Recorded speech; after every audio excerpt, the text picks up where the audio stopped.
Hello everyone, আসসালামু আলাইকুম। কেমন আছেন সবাই? আশা করছি সবাই আলহামদুলিল্লাহ ভালো আছেন। Welcome back to my channel Pushpis lifestyle and cooking.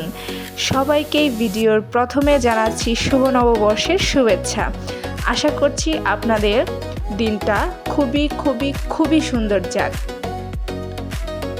আমার এই ভিডিওটি পহেলা বৈশাখের দিন সকাল থেকে শুরু করা হয়েছে, যদিও আমি ভিডিওটি পরের দিন ছাড়ছি, আপনাদের সাথে শেয়ার করছি।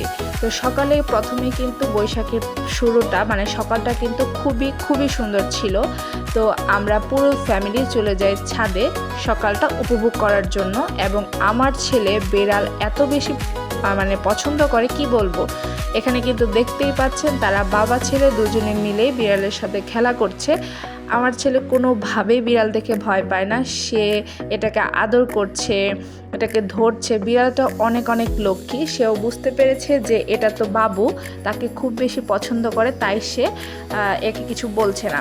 তো আমরা কিছুক্ষণ ছাদে সময় কাটানোর পর চলে আসি আমার রান্না শুরু করার জন্য। প্রথমে এসে আমি আলু ভর্তা করার জন্য আলু সিদ্ধ বসিয়ে দিই এবং ডাল রান্না করার জন্য ডালটাও সিদ্ধ করে দিই। আমাদের ঢাকা শহরে কিন্তু গ্যাসের খুবই সমস্যা। তো আজকে যেহেতু পহেলা বৈশাখ এবং সবই বন্ধ, এর জন্য কিন্তু আজকে সকালবেলা গ্যাসটা কিন্তু খুবই ভালো। তো এরপর চলে আসি আমি ভাতের মধ্যে পানি দেওয়ার জন্য। যেহেতু পহেলা বৈশাখ এবং শুভ নববর্ষের একটি দিন, এই দিনে যদি পান্তা ভাত না খাই তাহলে কি দিনটা ভালো লাগবে বলেন আপনারাই। তো এর জন্য আমি আর আমার হাজব্যান্ড মিলে গতকাল রাতেই প্ল্যান করে রেখেছিলাম যে আমরা সকালে পান্তা ইলিশ খাবো, তবেই না মনে হবে আমরা বাঙালি। তো এর জন্য আমি সকাল কিন্তু উঠেই ভাতে পানি দিয়ে নিচ্ছি, যাতে করে ভাতটা খুব সুন্দর হয় এবং খেতে কিন্তু বেশ মজা লাগে। অনেকক্ষণ আগে থেকে কিন্তু ভাতটা পানিতে ভিজিয়ে রাখলে ভাতটা খেতে কিন্তু অনেক বেশি মজা লাগে। তো এই কাজটা কমপ্লিট করেই আমি চলে আসি রান্নাঘরে। এসে দেখি আমার ডালটা কিন্তু বলক উঠে গেছে। এরপর আমি ঘরে এসে দেখি আমার ঘরটা একদম অগোছালো, কি আর বলবো। সকালবেলা ঘুম থেকে উঠেই তো আমরা সবাই গিয়েছিলাম ছাদে। তো এই তো এক তুড়িতে কিন্তু আমার বিছানাটাও আমি গুছিয়ে ফেলেছি। তো বিছানাটা গোছানো শেষ করে কিন্তু আমি আবার চলে যাব রান্নাঘরে। তো যে এখানে ডালে পরিমাণ মতন হলুদ, ধনিয়া, পেঁয়াজ, কাঁচামরিচ সব কিছু দিয়ে আরও কিছুক্ষণ জাল করে নিয়ে ডালটা যখন সিদ্ধ হয়ে যাবে তখন ডাল ঘুটনি দিয়ে ডালটাকে ঘুটে খুব সুন্দর করে আমি ডালটাকে বাগার দিয়ে নেব। এবং বারান্দা মানে রান্নাঘরের জ্বালানা দিয়েও কিন্তু দেখছিলাম বাহিরের পরিবেশটা কিন্তু অনেক সুন্দর। মানে বৈশাখের সকালটা অনেক ঠান্ডা ছিল, যে পরিমাণ গরম পড়ে কি আর বলবো।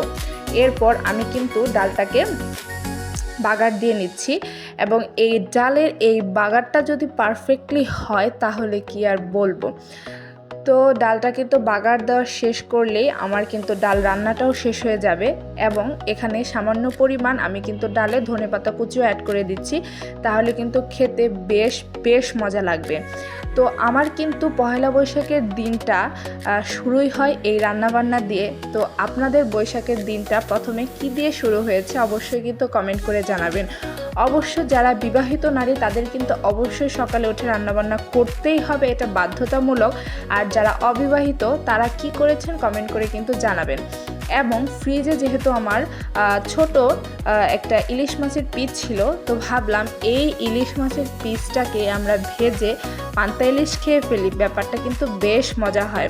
তো এটাকে আমি কেটে 3 পিস করে নিয়ে খুব ভালোভাবে ধুয়ে এটাকে কিন্তু খুব ভালোভাবে ভেজে নেব। তো আমার হাজব্যান্ড কিন্তু মাছ ভাজতে খুবই এক্সপার্ট। তো আমি আজকে এই মাছটা তাকে দিয়ে ভাজতে দেব। আমি সব কিছু করে দেব, একদম মাছটা পরিষ্কার করে ধুয়ে মশলা দিয়ে মাখিয়ে দেব। তো এর মাঝখানে কিন্তু আমার ছেলের ক্ষুধা লেগে গিয়েছে। তো তার জন্য এখন আমি এখানে একটা ডিম ভেজে নিচ্ছি। তার জন্য একটা ডিম ভেজে সেই ডিম দিয়ে আমি তাকে ভাত খাওয়িয়ে দেব, তবেই না সে ঠান্ডা হবে বলেন। বাচ্চাদের পেট ভরা তো দুনিয়া ঠান্ডা, পেট খালি তো তাদের পুরো দুনিয়া গরম। তো তার জন্য কিন্তু তার খাবারটা আগে রেডি করে নিলাম। এরপর আমি আলু ভর্তার জন্য পেঁয়াজটা ভেজে নেব। আমার কাছে কাঁচা পেঁয়াজ দিয়ে কোনো ভর্তা খেতে তেমন একটা মজা লাগে না, তাই আমি হালকা করে তেলে পেঁয়াজটা ভেজে নিই। তো পেঁয়াজটা ভাজা হয়ে গেলে কিন্তু আমি এই ফ্রাই প্যানে সরিষার তেল দিয়ে ইলিশ মাছটাকে ভেজে নেব। তো পেঁয়াজটা ভেজে রেখে দিয়ে আমি ইলিশ মাছটাকেও ভাজতে দিয়ে চলে যাই আমার বাচ্চাকে খাওয়াতে।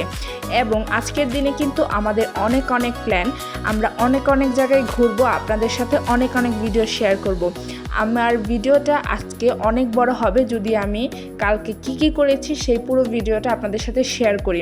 এর জন্য ভাবলাম আমার সকালটা আমি কিভাবে শুরু করেছি সেই ভিডিওটা আপনাদের সাথে শেয়ার করি, এবং আগামীকাল আপনারা দেখতে পাবেন আমরা কোথায় ঘুরেছি, কি করেছি, আমরা কত এনজয় করেছি, এবং পহেলা বৈশাখের দিন ঢাকা শহর আসলে কি পরিমাণ জমজমাট থাকে সেটাই আপনাদের সাথে আমরা আগামীকালের ভিডিওতে শেয়ার করব।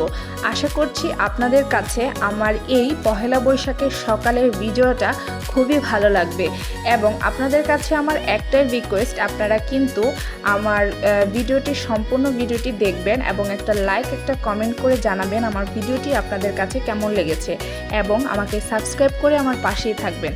আমার হাজব্যান্ডকে যে মাছ ভাজতে দিয়েছিলাম তার মাছ ভাজার স্টাইলটা কিন্তু আসলে দেখার মতন ছিল, তাই না বলেন? তো এরপর আমাদের পুরো রান্না যখন কমপ্লিট হয়ে যায় আমরা তখন চলে আসি খাবারটা সার্ভ করতে।